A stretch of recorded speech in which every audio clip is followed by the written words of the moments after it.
So if you feel like fixing this problem, what you have to do, first of all, you have to restart your device. Then after restarting it, check whether it's working perfectly. If it's not working perfectly, what you have to do is to go to your phone menu and try to search for your phone settings.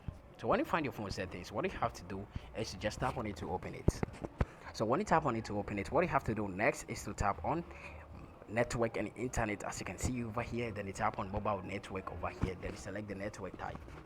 So after doing this, what you have to do is to scroll a little bit, tap on advanced, then scroll a little bit, tap on preferred network type, and after that select 4G/3G/2G or 2, which is very important. So after doing this, what you have to do is to go back to your phone settings again, then scroll it down, and you are going to see apps and notification. Just tap on it to open it, then after that tap on the see all apps over here, then after that you have to scroll to search for HMRC, or you can type it over here in the search bar to appear all fast. So just tap on it when it appears, then after that tap on the full stop, tap on OK, tap on permissions, then after that allow camera and storage permission. So after doing this, go back and also tap on storage and cache. Then after that tap on the clear cache, go back and tap on mobile data and Wi-Fi, and make sure the background data is turned on like this. Then after that go back and tap on notifications and make sure the show notification is turned on, because it's really important. So after doing all this, what you have to do is to go to your Google Play Store and try to tap on this update to get the latest update of this app.